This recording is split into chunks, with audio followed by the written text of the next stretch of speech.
ಆತ್ಮೀಯರೇ, ಎಲ್ಲರಿಗೂ ಕೂಡ ನಮಸ್ಕಾರ.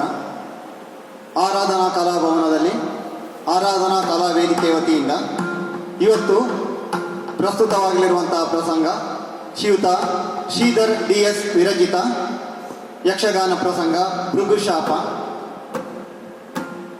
ಹಿಮ್ಮೇಳದಲ್ಲಿ ಭಾಗವತರಾಗಿ ಶ್ರೀಯುತ ಶಿವಶಂಕರ್ ಭಟ್ ಕಲ್ಪನಾಜೆ ಭಾಗವಹಿಸಲಿಕ್ಕಿದ್ದಾರೆ. ಅವರು ವೃತ್ತಿಯಲ್ಲಿ ಶಿಕ್ಷಕರು. ಮದ್ದಳೆ ವಾದಕರಾಗಿ ಶ್ರೀಯುತ ವೇಣುಗೋಪಾಲ್ ಪಡ್ರೆ, ಇವರು ಕಂಪ್ಯೂಟರ್ ತಜ್ಞರು ಹಾಗೆ ಕಂಪ್ಯೂಟರ್ ಎಂಜಿನಿಯರ್. ಚೆಂಡೆ ವಾದಕರಾಗಿ ಇವತ್ತು ನಮ್ಮನ್ನೆಲ್ಲ ಬೆರಗುಗೊಳಿಸಲಿಕ್ಕಿರುವವರು ಎಳೆಯ ವಿದ್ಯಾರ್ಥಿ, 8ನೇ ತರಗತಿಯ ವಿದ್ಯಾರ್ಥಿ ಆದಿತ್ಯ ಪಡ್ರೆ. ಈಗ ಹಿರಿಯರಿಗೆ ಸಮನಾಗಿ ಚೆಂಡೆವಾದನ ಮಾಡಬಲ್ಲೆ ಎನ್ನುವಂತಹ ಒಂದು ಹುಮ್ಮಸ್ಸಿನಿಂದ ಬಂದಿದ್ದಾರೆ. ಅವನಿಗೆ ಸ್ವಾಗತವನ್ನು ಹೇಳಲಿಕ್ಕೆ ಬಯಸ್ತೇನೆ. ಹಿಮ್ಮೇಳದವರಿಗೆಲ್ಲರಿಗೂ ಕೂಡ ಸ್ವಾಗತ. ಇವತ್ತು ತಮಾಸುರನಾಗಿ ಅರ್ಥಗಾರಿಕೆಯಲ್ಲಿ ವೇಳೈಸಲಿರುವವರು ಹಿರಿಯರಾದಂಥ ಶ್ರೀಯುತ ಪಕಳಕುಂಜ ಶ್ಯಾಮ್ ಭಟ್. ಇವರು ವೃತ್ತಿಯಲ್ಲಿ ಅಧ್ಯಾಪಕರಾಗಿ ನಿವೃತ್ತರಾದವರು. ಪ್ರವೃತ್ತಿಯಲ್ಲಿ ಈಗ ಯಕ್ಷಗಾನ ಅರ್ಥಧಾರಿಗಳು, ಜೊತೆಗೆ ಮದ್ದಳೆ ವಾದಕರು ಹೌದು. ಖ್ಯಾತಿಯ ಪಾತ್ರದಲ್ಲಿ ವೇಳೈಸಲಿರುವವರು ಶ್ರೀಯುತ ಹರೀಶ್ ಹೊಳೆತಿಮುಗೇರು. ಕಿರಿಯರಾದರೂ ಹಿರಿಯ ಸಾಧನೆ ಮಾಡಿದವರು, ವೃತ್ತಿಯಲ್ಲಿ ಕೃಷಿಕರು, ಭಾಗವತಿಗೆಯನ್ನು ಕೂಡ ಚೆನ್ನಾಗಿ ಮಾಡಬಲ್ಲರು ಅವರು. ವಿಷ್ಣುವಿನ ಪಾತ್ರದಲ್ಲಿ ಇವತ್ತು ಭಾಗವಹಿಸಲಿಕ್ಕಿರುವವರು ಶ್ರೀಯುತ ಜಯರಾಮ್ ದೇವಸ್ಯ. ಇವರು ವೃತ್ತಿಯಲ್ಲಿ ಕೃಷಿಕರು, ಉತ್ತಮವಾದಂಥ ಯಕ್ಷಗಾನ ತಾಳ ಮತ್ತು ಸಂಘಟಕರು. ಭೃಗುವಿನ ಪಾತ್ರದಲ್ಲಿ ಇವತ್ತು ಕಾಣಿಸಿಕೊಳ್ಳಲಿಕ್ಕಿರುವವರು ಶ್ರೀಯುತ ಬಾಲಕೃಷ್ಣ ಆಚಾರ್ ನೀರ್ಚಾಲ್. ಇವರು ವೃತ್ತಿಯಲ್ಲಿ ದಾರುಶಿಲ್ಪಿ, ಜೊತೆಗೆ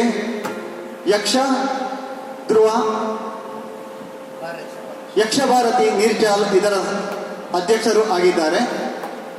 ದೇವೇಂದ್ರನ ಪಾತ್ರದಲ್ಲಿ ನಾನು ಅಂದರೆ ಶಂಕರ್ ಸಾರ್ಡಕ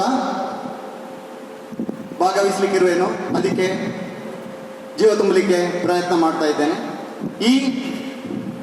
ನಾನು ವೃತ್ತಿಯಲ್ಲಿ ಅಧ್ಯಾಪಕನಾಗಿ ಮುಖ್ಯೋಪಾಧ್ಯಾಯನಾಗಿ ನಿವೃತ್ತನಾದವನು. ನಂತರ ಪೂರ್ಣ ಪ್ರಮಾಣದ ಕೃಷಿಕನ ಆದವನು. ಜೊತೆಗೆ ಈ ಆರಾಧನಾ ಕಲಾಭವನ ಎನ್ನುವಂಥ ಒಂದು ಕಲಾಭವನವನ್ನು ಕಟ್ಟಿಸಿ ಕಲ್ಯಾಣ ಕಾರ್ಯಕ್ರಮಗಳಿಗೆ ಊರವರಿಗೆ ನೀಡ್ತಾ ಇದ್ದೇನೆ. ಜೊತೆಗೆ ಕಲಾ ಕಾರ್ಯಕ್ರಮಗಳಿಗೂ ನೀಡಬೇಕೆನ್ನುವಂಥ ಉದ್ದೇಶದಿಂದ ಕಲಾ ಕಾರ್ಯಕ್ರಮಗಳು, ಸಾಹಿತ್ಯಿಕ ಕಾರ್ಯಕ್ರಮಗಳು, ಕೃಷಿ ಕಾರ್ಯಕ್ರಮಗಳಿಗೆ ಈ ಕಲಾಭವನವನ್ನು ಉಚಿತವಾಗಿ ನೀಡ್ತಾ ಇದ್ದೇನೆ. ಈ ಯಕ್ಷಗಾನ ತಾಳಮದ್ದಳೆಯನ್ನು ಸಂಘಟಿಸಿದವರು, ಪ್ರಾಯೋಜಕರಾಗಿರುವವರು ಕರ್ನಾಟಕ ಬ್ಯಾಂಕ್ ಮಂಗಳೂರು. ಅವರು ಶುಭಾಶಯವನ್ನು ತಿಳಿಸಿದ್ದಾರೆ. ಸಹ ಪ್ರಾಯೋಜಕರಾಗಿ ಆರಾಧನಾ ಕ್ರಿಯೇಷನ್ಸ್ ಸಾರಡ್ಕ ಈ ಕಾರ್ಯಕ್ರಮವನ್ನು ಯೋಜಿಸಿದೆ. ಹಿಮ್ಮೇಳ ಕಲಾವಿದರಿಗೂ ಮುಮ್ಮೇಳ ಕಲಾವಿದರಿಗೂ ಶ್ರೋತೃಗಳಾಗಿ ಬಂದಂಥ ಎಲ್ಲ ಕಲಾಭಿಮಾನಿಗಳಿಗೂ ಹೃತ್ಪೂರ್ವಕವಾದಂಥ ಸ್ವಾಗತವನ್ನು ಹೇಳಿ ಕಾರ್ಯಕ್ರಮವನ್ನು ತಾಳಮದ್ದಳೆಯನ್ನು ಆರಂಭಿಸಬೇಕು ಅಂತೇಳಿ ಭಾಗವತರಲ್ಲಿ ವಿನಂತಿಸ್ತಾ ಇದ್ದೇನೆ.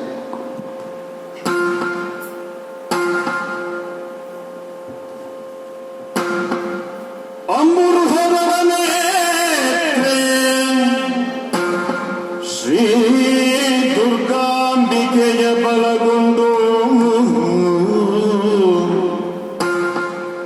ಭಕ್ತಿಯು ಅಂಬಿಕಾ ಸುತ ವಿಘ್ನರಾಜನ ಬಿರಿದು ಸಂಸ್ತುತಿಸಿ ಅಂಬುನಿಧಿಯ ಆತ್ಮಜಗೆ ಕೈ ಮುಗಿದು ಅಂಬುಜಾಸನ ವಾಣಿಯರ ಪಾದಾಂಬುಜಗೆ ಪೊಡಬಡುತ್ತವನಿತೇನೆ ಕಥಾಮೃತವ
ಸಾಕಲ್ಲ ಇಷ್ಟೇ ಹೇಳಿದ್ರೆ.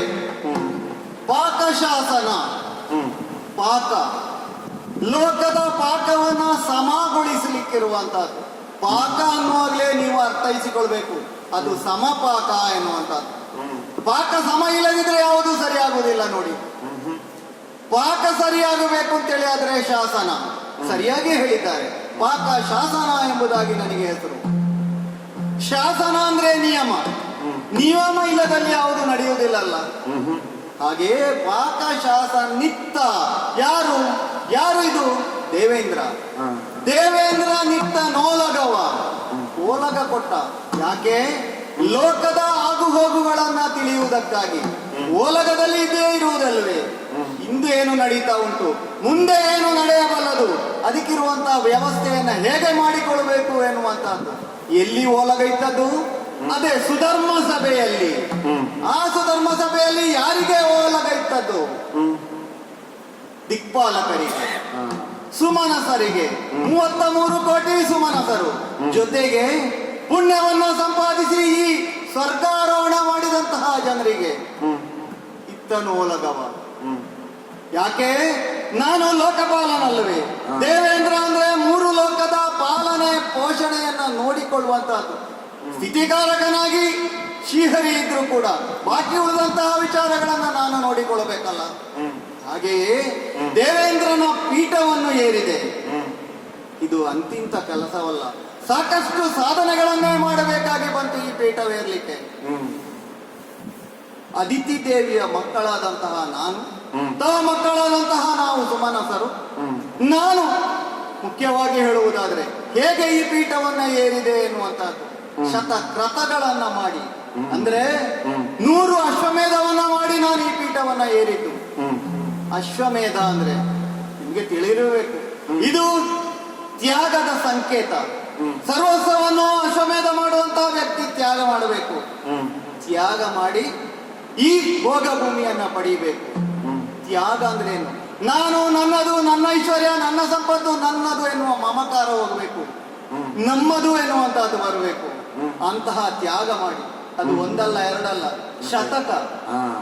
ಅಶ್ವಮೇಧದಲ್ಲಿ ಶತಕವನ್ನ ಬಾರಿಸಿದೆ ನಾನು, ಶತಯಾಗವನ್ನ ಮಾಡಿದೆ. ಎಲ್ಲಿವರೆಗೆ ತ್ಯಾಗ ಅಂತೇಳಿ ಆದ್ರೆ ನಮ್ಮದ ಪಟ್ಟದ ರಾಣಿಯರನ್ನು ಕೂಡ ಋತ್ವಿಜರಿಗೆ ಕೊಡಬೇಕಾದಂತಹ ಸಂದರ್ಭ ಅಲ್ಲ. ಮತ್ತೆ ಪ್ರತ್ಯಾಮ್ನವನ್ನು ಕೊಟ್ಟು ನಾವು ಪುನಃ ಪಡಿತೇವೆ, ಆ ವಿಷಯ ಬೇರೆ. ಸರ್ವಸಂಗ ತ್ಯಾಗಿಯಾಗಿ, ಸರ್ವೋತ್ಸವವನ್ನು ತ್ಯಾಗಿಯಾಗಿ ಪಡೆಯುವುದು ಯಾವುದು ಹೇಳಿ? ಆ ಸ್ವರ್ಗದ ಪುಣ್ಯಭೂಮಿಯನ್ನ, ಆ ಸ್ವರ್ಗದ ವೈಭೋಗವನ್ನ ನೋಡಿ. ಎಷ್ಟು ವಿರೋಧಾಭಾಸ ಎನ್ನುವಂತಹದ್ದು. ಇಲ್ಲಿ ತ್ಯಾಗ, ಅಲ್ಲಿ ಭೋಗ. ಅದಕ್ಕೆ ಹೇಳುವಂತಹದ್ದು ನಾವು ಯಾವುದು? ವೈರಾಗ್ಯದಿಂದ ನಾವು ಎಲ್ಲವನ್ನು ತ್ಯಾಗ ಮಾಡಿದ್ರೆ, ಅಥವಾ ತ್ಯಾಗದಲ್ಲಿರುವಂತಹ ಸಂತೋಷ ಭೋಗದಲ್ಲಿ ಇರುವುದಿಲ್ಲ ಎಂಬುದಾಗಿ. ಭೂಮಿಯಿಂದ ಜನ ಬರ್ತಾರೆ ಇಲ್ಲಿಗೆ ಹೇಗೆ? ಪುಣ್ಯವನ್ನ ಸಂಪಾದಿಸಿ.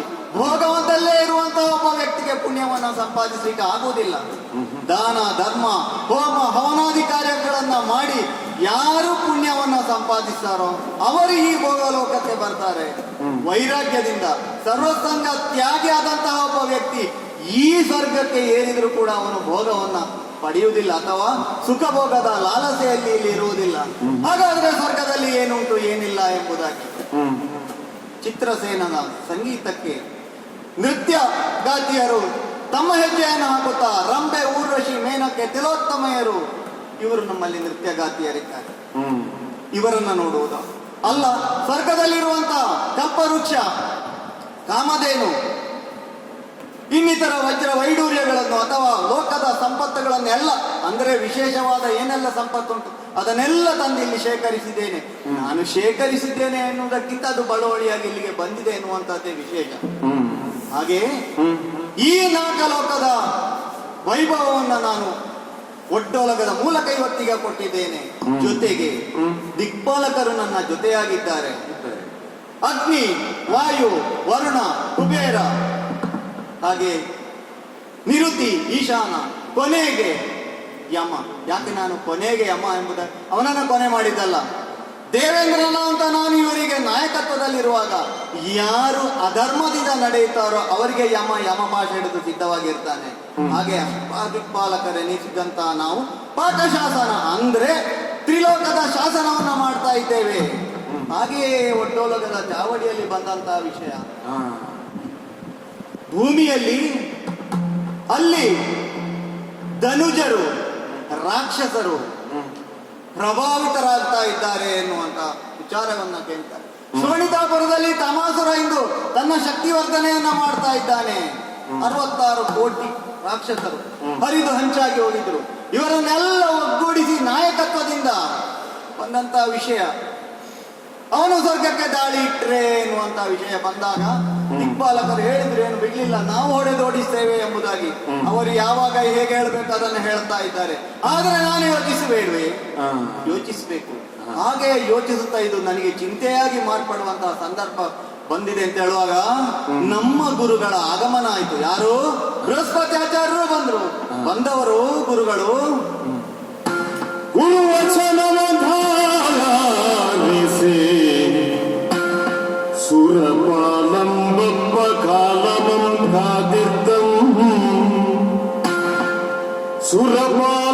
ಎಂಬ ಕಾಲಮಂ ಕಾದಿದ್ದವು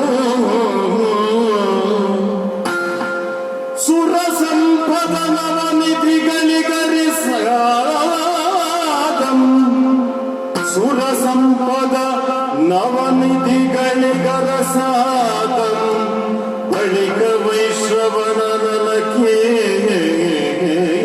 ಕೇಶವು ಬಳಿಕ ವೈಶ್ರವಣನ ಕೇಶೋ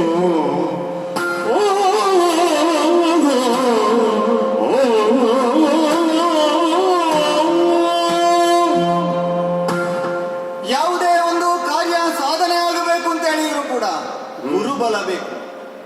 ಗುರುಬಲ ಇದ್ರೆ ಯಾವುದನ್ನು ಕೂಡ ನಾವು ಸಂಪಾದಿಸಬಹುದು, ನಡೆಸಬಹುದು ಎನ್ನುವುದಕ್ಕೆ ನನ್ನ ಅಶ್ವಮೇಧವೇ ಕಾರಣ. ಆರಂಭದ ಅಶ್ವಮೇಧ ಮಾಡುವಾಗ ನನಗೆ ಅಳುಕಿತ್ತು, ಆದರೆ ಗುರುಗಳಿದ್ರಲ್ಲ ಇದೇ ದಾರಿಯಾಗಿ ಹೋಗು ಎಂಬುದಾಗಿ ನಮ್ಮ ಗುರುಗಳು ಬೃಹಸ್ಪತಿ ಆಚಾರ್ಯರು ನಮಗೆ ಅಡಿಗೆ ಬೇಕಾದಂತಹ ನಿರ್ದೇಶನವನ್ನ ನೀಡ್ತಾರೆ. ಅಂದ್ರೆ ಇಷ್ಟೇ ಅನುಭವ ಎನ್ನುವಂತಹದ್ದು ಗುರು ಅಂದ್ರೆ ಗುರುವಿನ ನಿರ್ದೇಶನದ ಮೂಲಕವೇ ಹೋಗ್ತದೆ. ಅನುಭವಸ್ಥರವರು ಒಂದು ಕಾರ್ಯವನ್ನ ಮಾಡಬೇಕು ಅಂತ ಹೇಳಿದ್ರೆ ಅನುಭವಸ್ಥರು ಈ ದಾರಿಯಾಗಿ ಹೋಗು ಅಂತ ಹೇಳಿದ್ರೆ ಅರ್ಧ ದಾರಿ ಕ್ರಮಿಸಿದ ಹಾಗೆ. ಅದಲ್ಲದಿದ್ರೆ ಯಾರು ಗುರುಗಳು ನನಗೆ ಬೇಡ ಅಂತ ಹೇಳಿ ಹೋದ್ರೆ ಅವನು ತಪ್ಪುತ್ತಾನೆ, ದಾರಿಯಲ್ಲಿ ತಪ್ಪು ದಾರಿಗೆ ಹೋಗುವಂತ ಸ್ಥಿತಿ ಬರ್ತದೆ. ನಮಗೆ ಬೃಹಸ್ಪತಿ ಆಚಾರ್ಯರಿದ್ದಾರಲ್ಲ, ಯಾವಾಗಲೂ ಅವರು ಒಡ್ಡೋಲಗಕ್ಕೆ ಬರುವುದಿಲ್ಲ. ಈ ಮೊನ್ನೆ ಬಂದವರು ಹೇಳಿದಂತಹ ವಿಷಯ, ನಿನ್ನ ಚಿಂತೆಗೇನು ಕಾರಣ ಎನ್ನುವಂತಹದ್ದನ್ನು ಕೇಳಿದ್ರವರು. ಚಿಂತಿಸ್ತಾ ಇದ್ದೆ ನಾನು ಹೊತ್ತಿಗೆ, ಹೇಳಿದೆ ತಮಾಸುರ ಹೀಗೆ ಪ್ರಾಬಲ್ಯವನ್ನು ಪಡೀತಾ ಇದ್ದಾನೆ ಎಂಬುದಾಗಿ. ಅವರ ಗಮನಕ್ಕೂ ಬಂದಿದೆ ಅದು. ಹೇಳಿದ್ರು ಇನ್ನು ತಡ ಮಾಡುವುದಲ್ಲ, ಎಲ್ಲಿ ತಮಾಸುರ ಇದ್ದಾನೋ ಅಲ್ಲಿ ಹಾಗೆ ಹೊಡೆದು ಕೊಲ್ಲು. ವೈರಿ ಯಾವಾಗಲೂ ದುರ್ಬಲನಿರುವಾಗ ಕೊಲ್ಲುವುದು ಉಚಿತ, ಅದು ಸುಲಭ ಎಂಬುದಾಗಿ ಹೇಳಿದರು. ಆದ್ರೆ ನಾನು ಹಾಗೆ ಮಾಡುವುದು ಸರಿಯೇ? ದೇವಲೋಕದ ಇಂದ್ರ ನಾಳೆ ಹೀಗೆ ಮಾಡಿದ ಎನ್ನುವಂತಹ ಒಂದು ಕೊರತೆ ಅಥವಾ ಒಂದು ಅಪವಾದ ನನ್ನ ಮೇಲೆ ಬರಬಾರ್ದಲ್ಲ. ತಿಳಿದವನು ಆಗಿ ನಮ್ಮೆಲ್ಲ ಸಂರಕ್ಷಕನೂ ಆಗಿ ಆ ದುರ್ಬಲನಾದಂತಹ ರಾಕ್ಷಸನನ್ನ ಕೊಡದು ಕೊಂದ ಎನ್ನುವಂಥದ್ದು. ಹಾಗೆ ನಾನು ಗುರುಗಳಲ್ಲಿ ಹೇಳಿದಾಗ ಅವರು ಹೇಳಿದಂತ, ಹಾಗಾದ್ರೆ ಸಮಯವನ್ನ ಕಾಯುತ್ತಿರು, ಅವರಾಗಿಯೇ ಸ್ವರ್ಗಕ್ಕೆ ದಾಳಿ ಇಟ್ಟಾಗ ಮತ್ತೆ ಯೋಚನೆ ಮಾಡಬೇಡ. ನಾವು ಚರ್ಚಿಸಿ ನಿರ್ಧಾರಕ್ಕೆ ಬಂದದ್ದು. ಅಂದ್ರೆ ಸಮಯವನ್ನ ಕಾಯ್ತಿರ್ಬೇಕು. ಹೇಳಿದಂತಹ ವಿಷಯ ಸರಿ. ಯಾವಾಗಲೂ ವೈರ್ಯ ಅವನ ಕೋಟೆಯಲ್ಲಿ ಹೊಡೆಯುವುದಕ್ಕಿಂತ ಅವನು ನಮ್ಮಲ್ಲಿ ಬಂದಾಗ ಅವನನ್ನ ಸೋಲಿಸುವುದು ಬಹಳ ಸುಲಭ. ಆದ ಕಾರಣ ನಮ್ಮ ಸ್ವರ್ಗದ ಎಲ್ಲ ವಸ್ತುಗಳನ್ನು ಕಾಯುತ್ತಾ, ನವ ನಿಧಿಗಳನ್ನು ಕಾಯುತ್ತಾ ಸಮಯಕ್ಕಾಗಿ ನಾವು ಕಾಯಬೇಕು. ಸಮಯ ಬಂದಾಗ ಏನು ಮಾಡುವುದು ಅಂತೇಳಿ ನಾವು ಯೋಚಿಸಬೇಕಿಲ್ಲ. ನಮ್ಮ ಪಡೆ ಎಲ್ಲ ಸಿದ್ಧವಾಗಿಯೇ ಇದೆ ಮತ್ತು ಕೂಡ ಸಜ್ಜಿತಗೊಳಿಸಿ ನಾವು ಕಾಯೋಣ, ಕಾಲವನ್ನ ಕಾಯುತ್ತಿರೋಣ.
ಲಲಿತ, ಧೀರ ಶಾಂತ. ಆದ್ರೆ ಇದರಲ್ಲಿ ನಾನು ಬಯಸಿದ್ದು ಧೀರೋದ್ಧತ ನಾಯಕತ್ವವನ್ನು. ಅದಕ್ಕೊಂದು ಪ್ರಬಲ ಕಾರಣವೂ ಉಂಟು. ಪ್ರಪಂಚದಲ್ಲಿರುವ ಎಲ್ಲ ಜೀವಿಗಳಿಗೆ ಸಂಬಂಧಿಸಿ ಕಶ್ಯಪ ಮಹಾಮುನಿಗಳು ಮದುವೆಯಾಗಿ ತಮ್ಮ 13 ಹೆಂಡತಿಯರಿಂದ ಪಡೆದಂತಹ ಸಂತಾನ ಸಂಬಂಧ ನಾವು ಆಲೋಚಿಸಬೇಕು. ಕಶ್ಯಪ ಮಹಾಮುನಿಗಳ ಸಂತಾನ ನಿಜವಾಗಿಯೂ ಒಳ್ಳೆಯದು ಅಂತ ಎಲ್ಲರೂ ಹೇಳುವ ಹಾಗಿರ್ಬೇಕಿತ್ತು. ಆದ್ರೇನು ಮಾಡೋಣ, ತಿಥಿ ಹೆತ್ತ ಮಕ್ಕಳಿಗೆ ಅದಿತಿ ಹೆತ್ತ ಮಕ್ಕಳು ವೈರಿಗಳು, ಅದೇ ರೀತಿ ಅದಿತಿಯ ಮಕ್ಕಳಿಗೆ ಧನುವಿನ ಮಕ್ಕಳು ವೈರಿಗಳು. ತಂದೆ ಒಬ್ಬನೇ, ತಾಯಂದಿರು ಮಾತ್ರ ಬೇರೆ ಬೇರೆ. ಸಂತಾನದಲ್ಲಿ ಹುಟ್ಟಿನಿಂದ ದ್ವೇಷ. ಹಾಗೆಯೇ ಇನ್ನೊಂದು ಹೆಂಡತಿ ಇಲ್ಲ, ಅವಳು ಹೆತ್ತಂತಹ ಯಾವ ವೃಕ್ಷ ಲತೆ ಸಸ್ಯಗಳು ಮೊದಲಾದವುಗಳಿವೆ, ಅವುಗಳಿಗೆ ಮತ್ತೊಬ್ಬ ಹೆಂಡತಿ ಕಪಿಲ ಹೆತ್ತಂತಹ ಮಕ್ಕಳು ವೈರಿಗಳು. ಆ ಮಕ್ಕಳು ಬಾಯಿ ಹಾಕುವುದೇ ಈ ಇಲ ಹೆತ್ತ ಮಕ್ಕಳ ಮೇಲೆ ಹುಟ್ಟು ವೈರ. ಹಾಗೆಯೇ ವಿನತ ಹೆತ್ತಂತಹ ಮಕ್ಕಳಿಗೆ ಕ್ರೋಧವಶ ಹೆತ್ತ ಮಕ್ಕಳು ವೈರಿಗಳು, ಕತ್ತು ಹೆತ್ತ ಮಕ್ಕಳು ವೈರಿಗಳು. ಒಂದು ಉರಗ, ಇನ್ನೊಂದು ಹಕ್ಕಿ ಜಾತಿ. ತಂದೆ ಒಬ್ಬನೇ, ತಾಯಂದಿರು ಬೇರೆ ಬೇರೆ, ಹುಟ್ಟಿದ ಸಂತಾನ ಹುಟ್ಟಿನಿಂದ ವೈರತ್ವಕ್ಕೆ ಮನಸ್ಸು ಮಾಡುವಂತಹದ್ದು. ಕಂಡಲ್ಲಿ ನಾಶ ಮಾಡೋಣ ಎನ್ನುವ ಇರಾದೆ ಹೊಂದಿದವರು.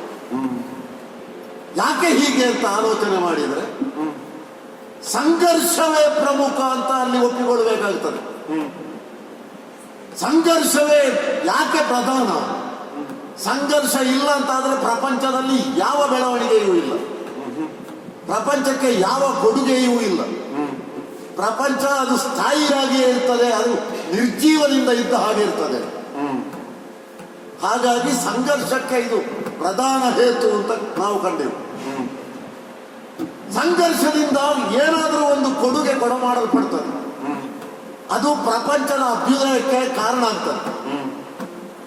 ಈ ನಿಟ್ಟಿನಲ್ಲಿ ನಾನು ಯೋಚಿಸಿದವಾಗ ನನಗೆ ಕಂಡ ಉತ್ತರ, 4 ರೀತಿಯ ನಾಯಕತ್ವಗಳಲ್ಲಿ ಧೀರ ಶಾಂತವೋ ಧೀರ ಲಲಿತವೋ ಅದು ಯಾವುದೂ ಪ್ರಧಾನ ಅಲ್ಲ. ಧೀರೋದ್ಧತ ಉದ್ದಟತನದಿಂದಲೇ ನಾಯಕನಾಗಿ ಮೆರೆಯಬೇಕು.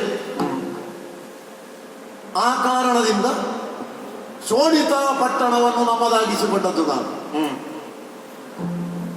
ದ್ವಿತೀಯ ಮಕ್ಕಳು ದೈತ್ಯರು ಎನಿಸಿದವರಲ್ಲಿ ಪ್ರಮುಖ ನಾನು.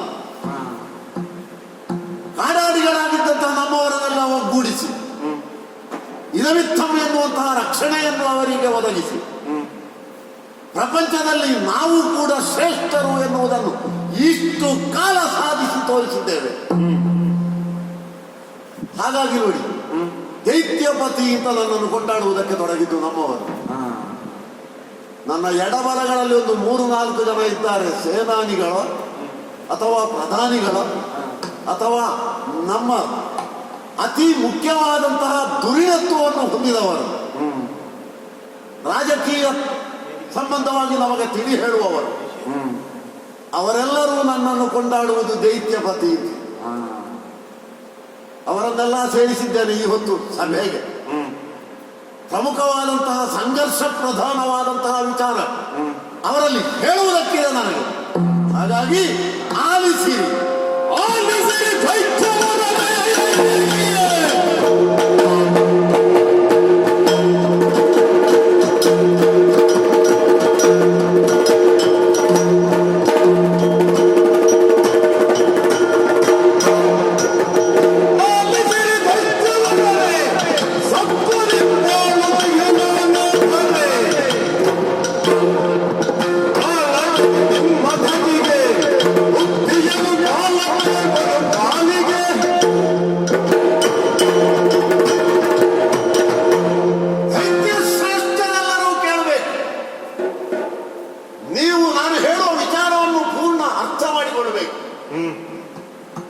ಯಾವ ಜೀವಿಯೇ ಆಗಲಿ ಅಂತಃಸತ್ವ ಎಷ್ಟುಂಟು ಎನ್ನುವುದರ ಮೇಲೆ ಅದರ ಬೆಳವಣಿಗೆ ಅವಲಂಬನವಾಗಿರುತ್ತದೆ. ಸತ್ವವೇ ಇಲ್ಲ ಅಂತ ಒಂದು ಜೀವಿಗೆ ಆದರೆ ಅದು ಇದ್ದೂ ಸತ್ತಂತೆ. ಇದು ಪ್ರಾಜ್ಞರು ಹೇಳುವ ಮಾತು. ಸತ್ವ ಇದ್ದಲ್ಲಿ ಮಾತ್ರ ಘರ್ಷಣೆಗೆ ಅವಕಾಶ ಇರ್ತದೆ. ಉದಾಹರಣೆಗೆ ನಾವು ಬೇಕಾದಷ್ಟು ವಿಚಾರವನ್ನು ನೋಡಿಕೊಳ್ಬಹುದು. ದನದಿಂದ ನಾವು ಪಡ್ಕೊಂಡಂತಹ ಕ್ಷೀರ, ಯಾವ ಹಾಲಿದೆ, ಅದರಲ್ಲಿರುವ ಸತ್ವದಿಂದಾಗಿಯೇ ಅದಕ್ಕೆ ಹುಳಿ ಹಿಂಡಿದ್ರೆ ಅದು ಮೊಸರಾಗ್ತದೆ. ಹಾಲು ಹಾಲಿನಲ್ಲಿ ಸತ್ವವೇ ಇಲ್ಲ ಅಂತ ಆದ್ರೆ ಅದು ಮೊಸರು ಯಾವ ಕಾಲಕ್ಕೂ ಆಗುವುದಿಲ್ಲ. ನೀವು ಹಾಲಿಗೆ ಚೆನ್ನಾಗಿ ನೀರು ಬೆರಕೆ ಮಾಡಿ ಬಿಳಿ ಬಣ್ಣಕ್ಕೆ ತಂದು ಅದನ್ನು ಮಾರಾಟ ಮಾಡಿ ಅವನ ಮಜ್ಜಿಗೆ ಪೂರ್ಣ ಹಾಕಿದ್ರು ಅದು ಮಜ್ಜಿಗೆ ಆಗ್ತದೆ, ಮೊಸರಾಗುವುದಿಲ್ಲ. ಸತ್ವಭರಿತವಾದ ಹಾಲಿಗೆ ಬಿಂದು ಮಾತ್ರದ ಹುಳಿ ಸಿಕ್ಕಿದ್ರೆ ಸಾಕು, ಅಲ್ಲಿ ಏನು ನಡೀತದೆ? ಆ ಹುಳಿ ಮತ್ತು ಈ ಹಾಲಿನ ಸತ್ವದ ಒಳಗೆ ಘರ್ಷಣೆ ನಡೆಯುತ್ತದೆ, ಸಂಘರ್ಷ ಉಂಟಾಗುತ್ತದೆ. ಸಂಘರ್ಷದ ಪರಿಣಾಮವಾಗಿ ಸಿಕ್ಕುವಂಥದ್ದು ಮೊಸರು. ಆ ಮೊಸರು ಕೂಡ ಅದು ಶಾಶ್ವತವಾಗಿ ಉಳಿಯುವುದಿಲ್ಲ. ಯಾಕೆ? ಅದರಲ್ಲಿ ಅಂತಃಸತ್ವ ಅಡಕವಾಗಿ ಉಂಟು. ಹಾಗಾಗಿ ಕಡೆಗೋಲಿನಿಂದ ಅದನ್ನು ಮರ್ದಿಸಬೇಕು, ಚೆನ್ನಾಗಿ ಕಡೆಯಬೇಕು. ಆವಾಗ ಕಡೆಗೋಲಿಗೂ ಮೊಸರಿಗೂ ಉಂಟಾಗುವ ಸಂಘರ್ಷದ ಪರಿಣಾಮವಾಗಿ ಅದರಿಂದ ಬೆಣ್ಣೆ ನವನೀತ ಬರ್ತದೆ. ಯಾವ ಮೊಸರಿನಲ್ಲಿ ಸತ್ವವೇ ಇಲ್ಲ ಅದರಿಂದ ಬೆಣ್ಣೆಲ್ಲ ಮಣ್ಣು ಕೂಡ ಬರುವುದಿಲ್ಲ. ಬಂದಂತಹ ನವನೀತವು ಶಾಶ್ವತವೋ ಅಲ್ಲ, ಅದರಲ್ಲಿ ಅಂತಃಸತ್ವ ಅಡಕವಾಗಿದೆ, ಅದು ಸಂಘರ್ಷಕ್ಕೆ ಹಾತೊರೆಯುತ್ತಾ ಇರ್ತದೆ. ಹಾಗಾಗಿ ಅದನ್ನು ಒಲೆಯ ಮೇಲಿಟ್ಟು ಬೆಂಕಿಯ ಬಿಸಿಯನ್ನು ಅದಕ್ಕೆ ತಗಲಿಸಿ, ಬೆಂಕಿಯ ಬಿಸಿಗೂ ಬೆಣ್ಣೆಯ ಅಂತಃಸತ್ವಕ್ಕೂ ಸಂಘರ್ಷ ಉಂಟಾಗುವ ಹಾಗೆ ಮಾಡಿದರೆ ಪರಿಣಾಮವಾಗಿ ತುಪ್ಪ ಆಜ್ಯ. ಅದು ನೋಡಿ, ಅದು ಕೆಡುವುದಿಲ್ಲ, ಅದು ಶಾಶ್ವತ. ಅದರಲ್ಲಿ ಸತ್ವ ಅಡಕವಾಗಿ ಉಂಟು, ಆದರೆ ಸಂಘರ್ಷಕ್ಕೆ ಅದಕ್ಕೆ ಮನಸ್ಸಿಲ್ಲ. ಅದು ಪರಿಪೂರ್ಣತೆಯನ್ನು ಸಾಧಿಸಿಕೊಂಡಿರ್ತದೆ. ಪರಿಪೂರ್ಣತೆಯನ್ನು ಸಾಧಿಸುವಲ್ಲಿವರೆಗೂ ಸಂಘರ್ಷದ ದ್ವಾರ ಉಳಿದವರು ಕೊಟ್ಟ ಕೊಡುಗೆಯಿಂದ ಅದು ಅದಾಗಿ ಇದೆ. ಅದನ್ನು ನಾನಿಲ್ಲಿ ಕಂಡವನು. ಹಾಗಾಗಿ ದೈತ್ಯಪತಿ ಅಂತ ನನ್ನನ್ನು ಕೊಂಡಾಡಬೇಕಾದ್ರೆ, ನಿಮ್ಮನ್ನೆಲ್ಲ ಒಗ್ಗೂಡಿಸಿ ನಾನು ಇಷ್ಟು ಸ್ಥಾಪನೆ ಮಾಡಬೇಕಾದ್ರೆ ಸತ್ವವು ನನ್ನಲ್ಲಿತ್ತು ಎನ್ನುವುದು ಮುಖ್ಯ. ಸತ್ವದಿಂದ ಆಡುತ್ತೀಯೇ ಈ ಧರೆ. ಶೋಣಿತಾಪುರ ಎನ್ನುವುದನ್ನು ನಮ್ಮದಾಗಿಸಿಕೊಂಡು ಅನ್ಯರು ಇಲ್ಲಿಗೆ ಬಾರದ ರೀತಿಯಲ್ಲಿ ರಕ್ಷಣೆಯನ್ನು ಮಾಡ್ತಾ ಆಳಬೇಕಾದ್ರೆ ನಮ್ಮಲ್ಲಿ ಅಂತಃಸತ್ವ ಅಡಕವಾಗಿದೆ ಅಂತ ಅರ್ಥ. ಇದೆಲ್ಲ ನಾವು ಒಪ್ಪಿಕೊಂಡ ಸತ್ಯ. ಹಾಗೆಂದು ನಮ್ಮದು ಪರಿಪೂರ್ಣತೆ ಕಾಣಲಿಲ್ಲ ನೋಡಿ. ತುಪ್ಪದ ಪ್ರಮಾಣದಲ್ಲಿ ನಾವು ಬೆಳೆದು ನಿಂತಿಲ್ಲ ಇನ್ನೂ ಕೂಡ. ಹಾಗಾದ್ರೆ ನಮ್ಮಲ್ಲಿ ಅಡಕವಾಗಿರುವಂತಹ ಸತ್ವ ಇನ್ನೊಂದು ಉತ್ತಮವಾದ ಸಂಘರ್ಷಕ್ಕೆ ಕಾಯುತ್ತಾ ಉಂಟು, ಹಾತೊರೆಯುತ್ತಾ ಉಂಟು. ಅದು ನಮ್ಮ ಒಳ್ಳೆಯದಕ್ಕೆ ಎನ್ನುವುದು ನನ್ನ ನಿರ್ಣಯವೇ. ಆ ಮನೋಭಾವನೆ ತಡೆದವ ನಾನು. ಹಾಗಾಗಿ ನಾವು ಏನು ಮಾಡಬೇಕು ಮತ್ತೆ ಸಾಧಿಸಲು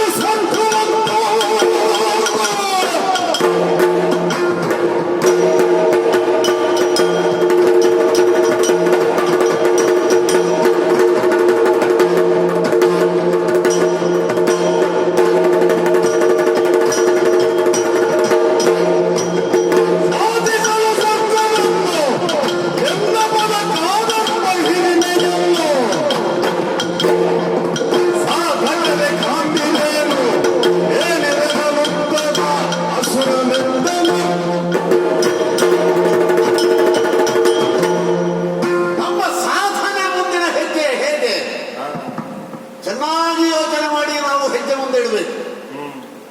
ಅದು ಸಾಧನೆ ಅಂತ ಉಳಿದವರು ಕರೆಯುವ ಹಾಗಾಗಬೇಕು.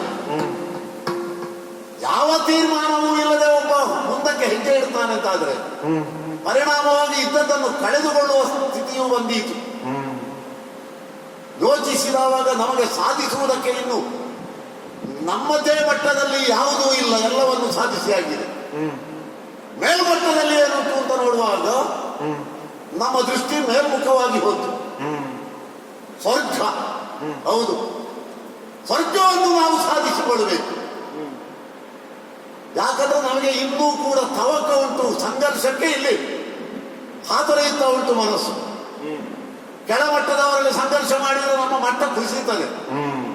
ಮೇಲ್ಮಟ್ಟಕ್ಕೆ ಆಲೋಚನೆ ಮಾಡಿದರೆ ಅದೊಂದೇ ಉಳಿದದ್ದು. ಆ ಕಾರಣದಿಂದ ನೀವು ಏನು, ನೀವು ಹೇಗೆ ಅಂತ ಕೇಳಿದವಾಗ ನೀವೆಲ್ಲರೂ ಕೊಟ್ಟದ್ದು ಅನುಮೋದನೆ ನನಗೆ ಪೂರಕವಾಗಿ. ರುಧಿರಾಕ್ಷನೋ ಉದ್ದತಾಸುರನೋ ನೀವೆಲ್ಲರೂ ಒಡಂಬಟ್ಟಿದ್ದೀರಿ. ಇನ್ನು ತಡ ಮಾಡುವುದಲ್ಲ, ಸಕಲ ಸೇವೆಯನ್ನು ಸಿದ್ಧಗೊಳಿಸೋಣ. ಬೇಕಾದಂತಹ ಆಯುಧಗಳನ್ನು ಧರಿಸಿಕೊಂಡು ನೇರವಾಗಿ ಮುನ್ನಡೆಯೋಣ.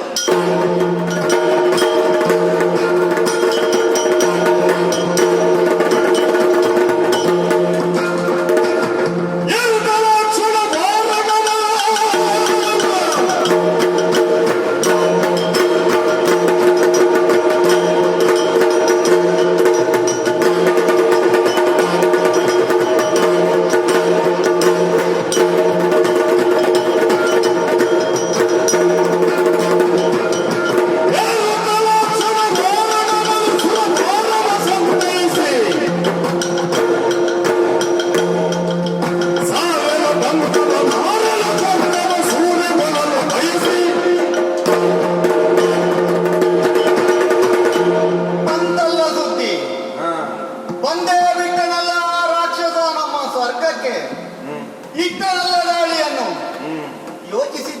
ಯೋಚಿಸಿದ್ದೆವು ಅವನಾಗಿ ಬರ್ಲಿ ಅಂತೇಳಿ. ಆದ್ರೆ ಇಷ್ಟು ಬೇಗ ಅವನು ಬಲವರ್ತನೆಯಾಗಿ ಬರ್ತಾನೆ ಅಂತೇಳಿ ಯೋಚನೆ ಮಾಡಲಿಲ್ಲ. ಹಾಗಾದರೆ ನಾವು ಇನ್ಯಾಕೆ ಹಿಂದೆ ಮುಂದೆ ನೋಡಬೇಕು? ಏನಿದ್ದೇನೆ ನನ್ನ ಐರಾವತವನ್ನ, ಹಾಗೆ ಜಳಪಿಸ್ತಾ ಇದ್ದೇನೆ ನನ್ನ ವಜ್ರಾಯುಧವನ್ನ. ಹಾಗೆ ದೇವತೆಗಳೆಲ್ಲವೂ ಕೂಡ ಎಲ್ಲರೂ ಕೂಡ ಮುಂದೆ ಹೋಗೋಣ ಅಂತ ಹೇಳ್ತಾ ಇದ್ದಾರೆ. ಹಾಗೆಯೇ ಹೋದವರು ಅವನ ಜೊತೆ ಬಂದ ರಕ್ತರನ್ನ ಸದೆ ಬಡಿತಾ ಇದ್ದಾರೆ. ಹಾಗಾದ್ರೆ ನಾನು ಏನು ಮಾಡ್ಬೇಕಾದ್ದು? ಅವನನ್ನೇ ಹುಡುಕುತ್ತಾ ಹೋಗ್ತಾ ಇದ್ದಾನೆ. ಎಲ್ಲಿದ್ದಾನೆ